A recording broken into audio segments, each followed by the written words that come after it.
Alors, dans cette vidéo, on va voir comment on peut calculer un coefficient binomial. Donc, un coefficient binomial, ou aussi appelé un nombre de combinaison, c'est un nombre qui s'écrit comme ça. Alors déjà, il faut savoir que c'est un entier naturel. Donc, c'est un entier positif. 0, 1, 2, 3, 4, 5, etc. Au niveau du sens, de ce que ça représente, eh bien ici, le coefficient binomial 6, 2, c'est le nombre de manières que j'ai de ranger deux objets dans 6 cases. Ou le nombre de manières que j'ai de placer deux paquets de pop-corn sur 6 places de cinéma. Donc on imagine que j'ai 6 places de cinéma mises les unes à côté des autres et que j'ai deux paquets de pop-corn à poser, donc deux paquets de pop-corn identiques pour les gens qui vont venir voir le film.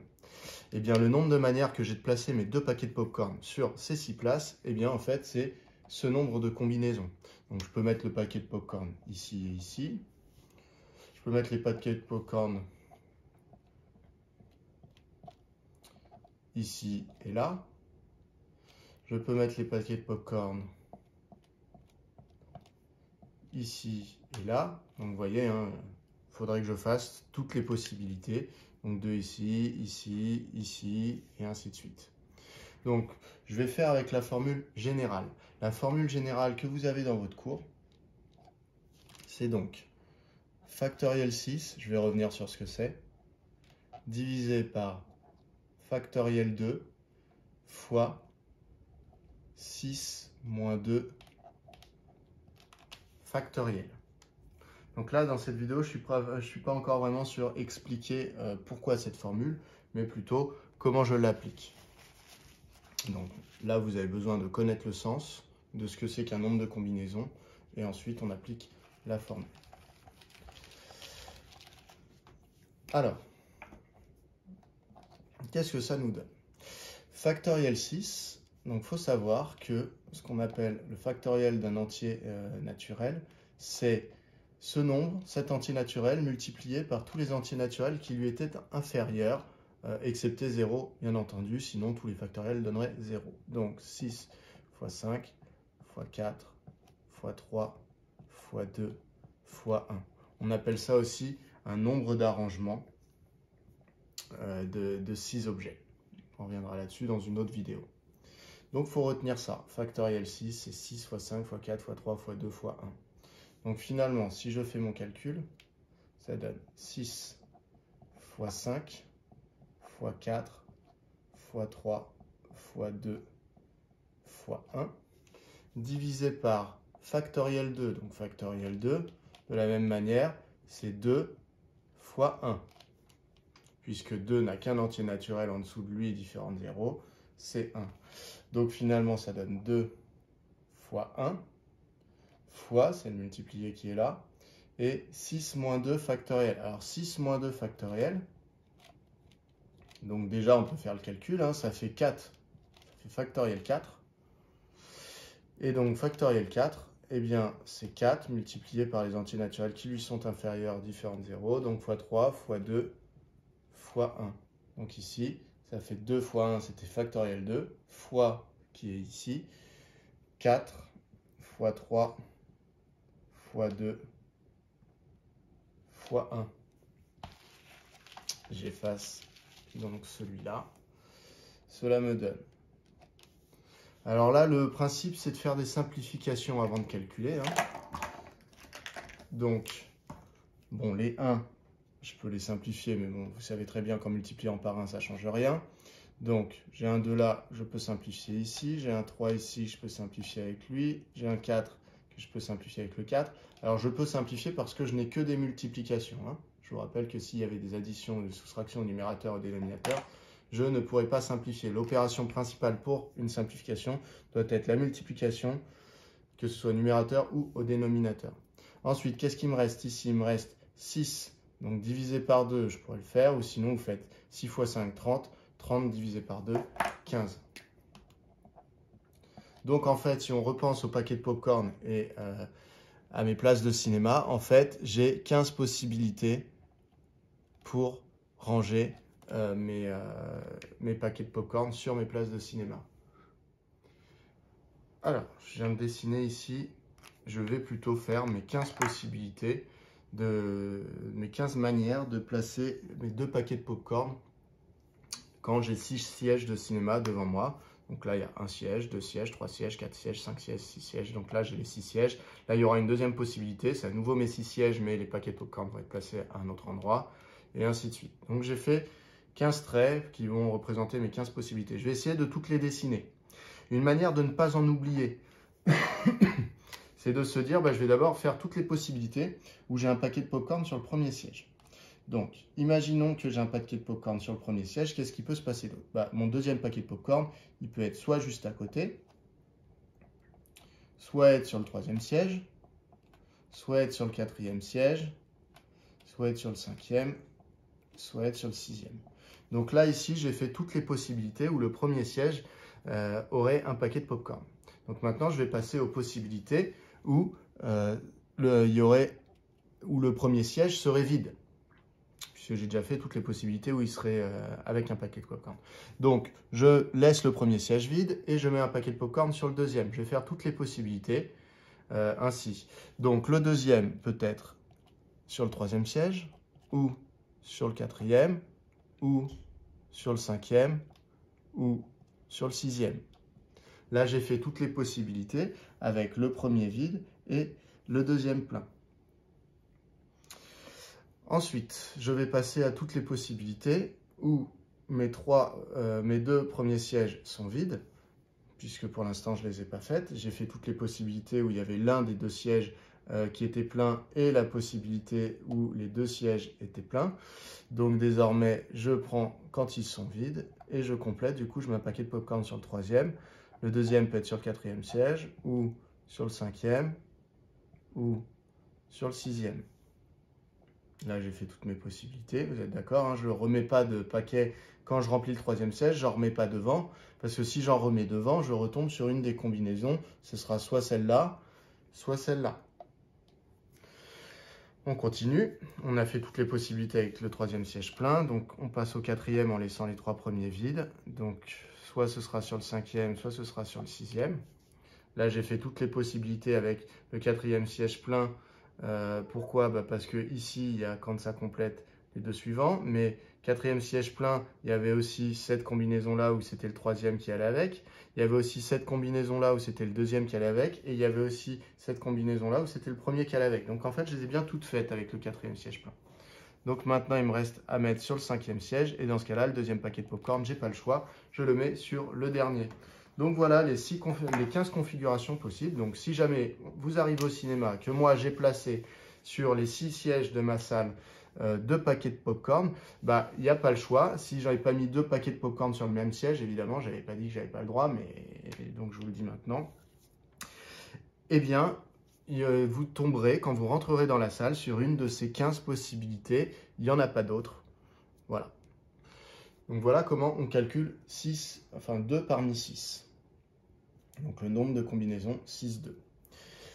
Je vais refaire un autre calcul avec d'autres nombres. Je n'expliciterai pas toutes les possibilités, mais histoire d'être sûr que vous ayez bien compris. Alors, 4 parmi 10. Donc ce nombre de combinaisons, ça revient à avoir 10 sièges de cinéma devant moi et à vouloir placer 4 paquets de popcorn en mettant qu'un seul par siège sur ces 10 sièges. Voilà, donc la formule,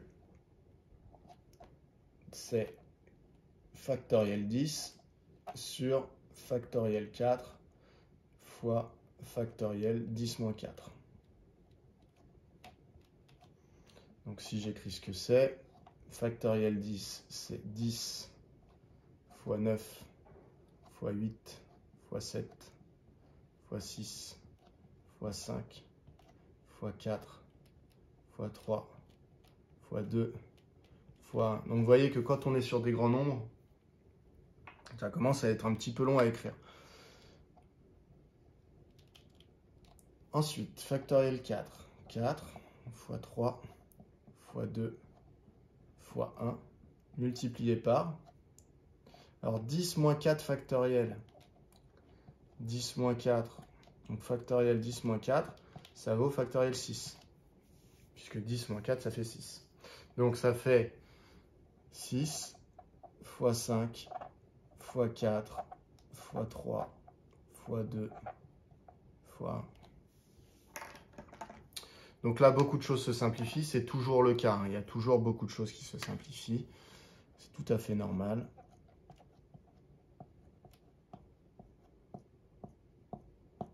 Hop.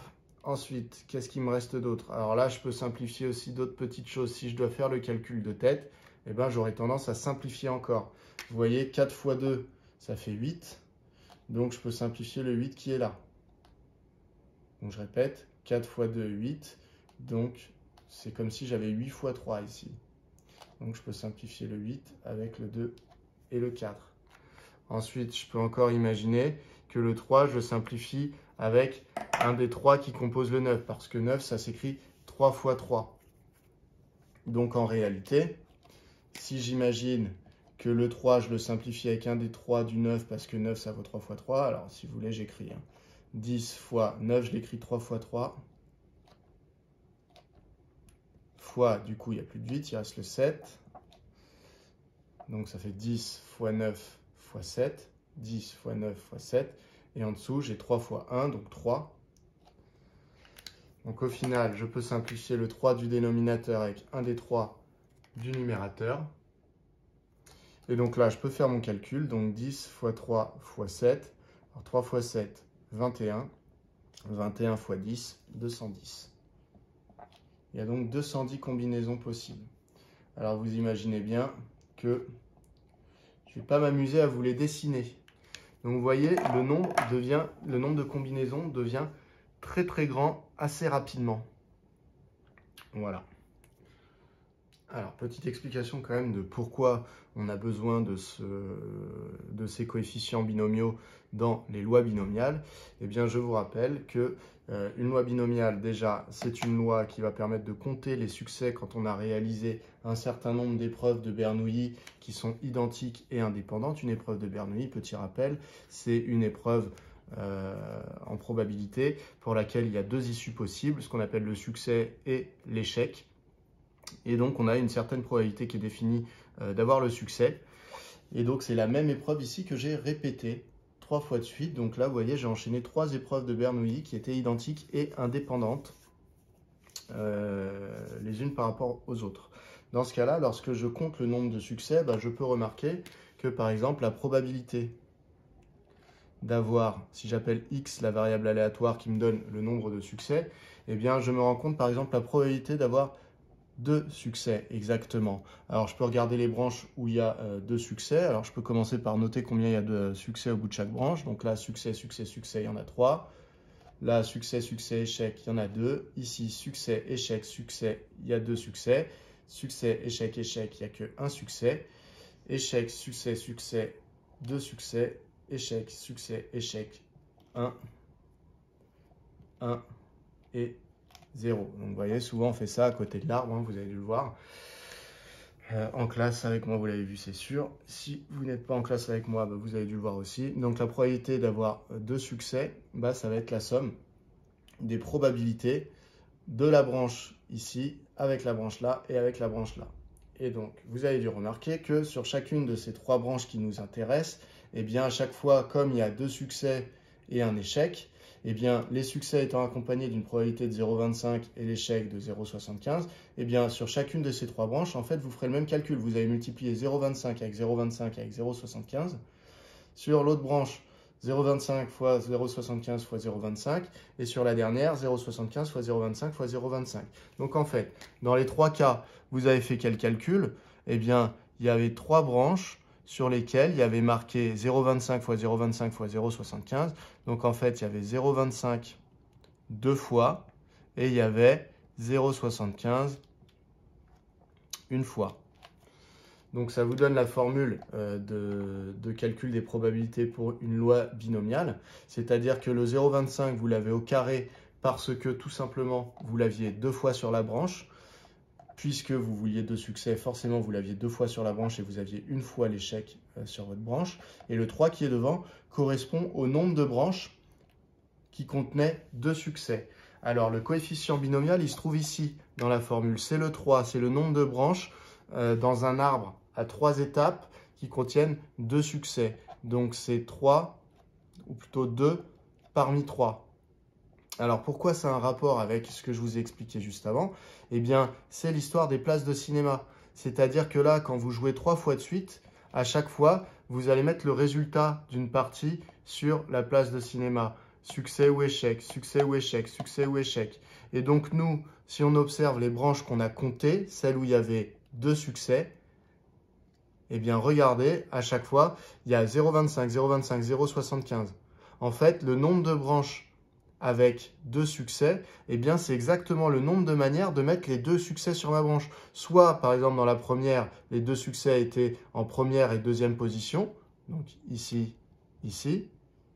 Soit dans la deuxième qui m'intéressait, les succès étaient en première position et dernière position.